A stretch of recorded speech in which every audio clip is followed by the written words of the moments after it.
నమస్కారం అండి ప్రజలారా. ఈరోజు తెలంగాణ వార్తలు చూసుకుంటే, అలాగే నా ఛానల్ సబ్స్క్రైబ్ చేయండి, నా వీడియోని లైక్ చేయండి.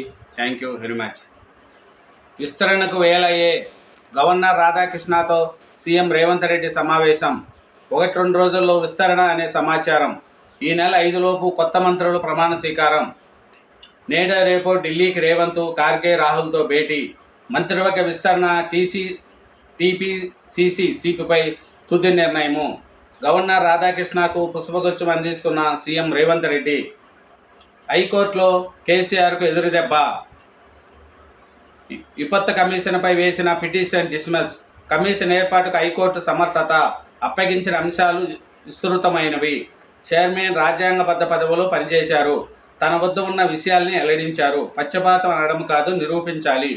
తీర్పుతో స్పష్టం చేసిన హైకోర్టు ధర్మాసనం.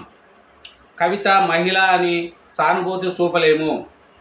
బెయిల్ పిటిషన్పై తిరస్కరించిన ఢిల్లీ హైకోర్టు. అనుమతులు లేకుండా నల్గొండ బీఆర్ఎస్ కార్యాలయము. విచారణకు మంత్రి కోమటిరెడ్డి ఆదేశాలు. కాంగ్రెస్లోకి బండ ప్రకాష్.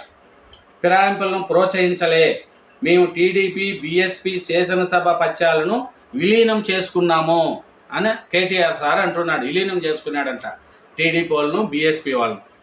ఇప్పుడు మీ పార్టీని వాళ్ళు విలీనం చేసుకుంటున్నారు. అంతే జరిగింది సార్, ఏం తేడా లేదు. మీరు హిందువులు కాదు. హిందూ ధర్మం అహింస నిర్భయతని ప్రవర్తిస్తే మీరు హింస, దేశ వ్యాప్తి చేస్తున్నారు. అధికార పక్షానికి 24 గంటలు అదే పని. లోక్సభలో విపక్ష నేత రాహుల్ తీవ్ర వ్యాఖ్యలు. హిందూ సమాజాన్ని హింసవాదులు అంటారా? రాహుల్ వ్యాఖ్యలపై తీవ్రమైన విషయము. మోడీ క్షమాపణ చెప్పాలని అమిత్ షా డిమాండు. ఈ 3.5 ఏళ్లైనా నిజం వైపు ఉండండి. రాజ్యసభ చైర్మన్ ఉద్దేశించి విపక్ష నేత ఖార్గే. ఇప్పటిదాకా పక్షపాతం చూపారు నడ్డా. అధికారం, విపక్ష నేతల మధ్య వాడి వేడి చర్చి. నీట్ కమర్షియల్ అంట. ధనవంతుల పిల్లల కోసం ఈ పరీక్షను రూపొందించారు. జాతీయ స్థాయి పేరుతో అడ్మిషన్లు కేంద్రీకృతం చేశారు. లీక్పై చర్చకు 1 రోజున కేటాయించాలి రాహుల్ గాంధీ. రాష్ట్రపతి ప్రసంగము, ధన్యవాద తీర్మానంపై చర్చ ఉండగా వేరే అంశానికి సమయం కుదరదన్న రాజ్నాథ్. స్పీకరు నిరసనగా లోకసభ నుంచి ఇండియా ఎంపీలు అవుట్. మట్టి మిద్దె మింగేసింది. వానక తడిసిన కుప్పకూలిన పైకప్పు. నిద్రలోనే తల్లి, 3 చిన్నారులు దుర్మరణం. స్వల్ప గాయాలతో బయటపడ్డ ఇంటి పెద్ద.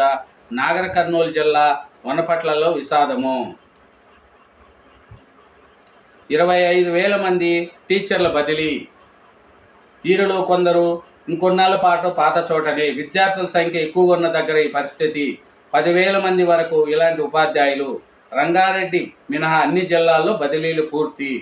జాబ్ క్యాలెండర్ 2 వారాలలో. షెడ్యూల్ ప్రకారం పరీక్షలు, పకడ్బందీగా కొలువుల భర్తీ. నిరుద్యోగులకు శుభవార్త.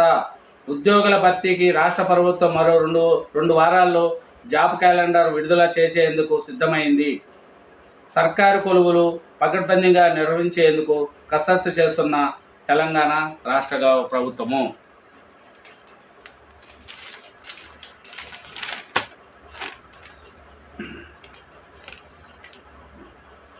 కరెంటు బిల్లులు, గూగుల్ పే, ఫోన్పేలలో చెల్లింపులకు ఇంకా గూగుల్ పే, ఫోన్పేలలో కరెంటు బిల్లులు చెల్లించేదానికి లేదంట. డిస్కమ్లు, యాప్ లేదా వెబ్సైట్లలో చెల్లించాలి. సీఎం రేవంత్ పెద్ద మనసు. క్యాన్సర్ బాధితుడు ఆదిల్ను ఆదుకుంటామని భరోసా. క్యాన్సర్ బాధితుడు మహమ్మద్ ఆదిల్ను ఆదుకుంటామని ముఖ్యమంత్రి రేవంత్ రెడ్డి ఆ కుటుంబానికి భరోసా ఇచ్చాడు. నీటిపై చెల్లో రాజ్భవన్ ఉద్రేకము. పోలీసులు, విద్యార్థుల మధ్య తోపులాటలు, వాగ్వాదాలు. అరెస్టు వారిలో ఎమ్మెల్సీ బాల్కారి, విద్యార్థి నేతలు. కొత్త చట్టాల కింద చార్మినార్ ఠాణాలో తొలి కేసు. నెంబర్ ప్లేట్ లేని ద్విచక్ర వాహనంపై నమోదు. దర్యాప్తుపై దిశగా నిర్దేశించిన సిఐడిలో ప్రత్యేక కేంద్రము. పోస్టరు ఎఫ్ఓసి విడుదల చేసిన డీజీపీ రవిగుప్తా. రుణమాఫీకి విడివడిగా అడుగులు. నేడో రేపు ఉత్తర్వుల జారీకి ఛాన్స్. ఉద్యాన పంటలకు మాఫీ వర్తింపు. లబ్ధిదారుల గుర్తింపు బాధ్యత గ్రామస్థాయి అధికారులే. 18 నెలల స్వల్పకాల రుణానికి రుణమాఫీ, దీర్ఘకాలిక రుణాలకు అవకాశం లేనిట్లే. 195 టీఎంసీల ఎత్తిపోత సాధ్యమేనా? బ్యారేజీల ఎంపికకు ప్రణాళిక ఏమిటి? 9 హిట్ల వద్ద వేర్వేల ఎత్తుతో బ్యారేజీలు కడితే ముప్పు ఎంత? ప్రాణమిత చేవేళ్ల వివరాలు ఇవ్వండి. నీటిపారుదల శాఖను కోరిన జస్టిస్ ఘోష్ కమిషన్. ఖైదీల క్షమాభిక్షణకు మార్గము సుగమము. విడుదలకు గవర్నర్ సిపి రాధాకృష్ణన్ ఆమోదముద్ర. విడుదలయ్యే వారికి ఉపాధి చూపాలని సీఎం రేవంత్ రెడ్డికి సూచించిన గవర్నర్. రేపు చెర్లోపల్లిలో జాబ్ మేళా.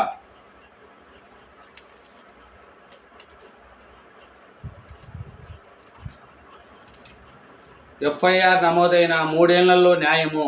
సుప్రీం స్థాయిలో పరిష్కారము. నేరాలకు అడ్డుకట్ట. విపక్షాలదే అనంత రాధాంతము. చర్చలకు సిద్ధము. ఈ చట్టాలపైన ఇంతగా చర్చ జరగలేదు. కొత్త చట్టాల కింద గ్యాసియర్లు తొలి కేసు.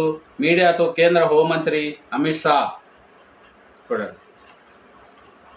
దొంగతనం చేస్తున్నప్పుడు చూసిందని 9 ఏళ్ల బాలికను చంపిన 16 ఏళ్ల బాలుడు.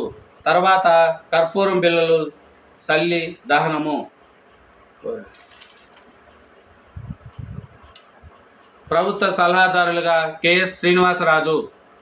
రిటైర్డ్ ఐఏఎస్ అధికారి కెఎస్ శ్రీనివాసరాజును ప్రభుత్వ సలహాదారుడిగా ప్రభుత్వం నియమించింది.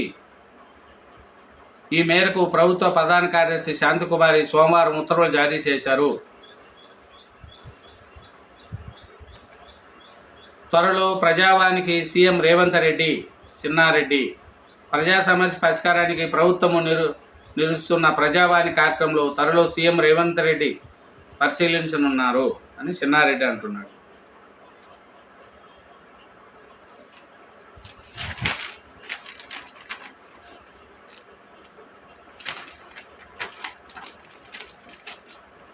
థ్యాంక్ యూ వెరీ మచ్ అండి. నా ఛానల్ సబ్స్క్రైబ్ చేయండి, నా వీడియోని లైక్ చేయండి. Thank you very much.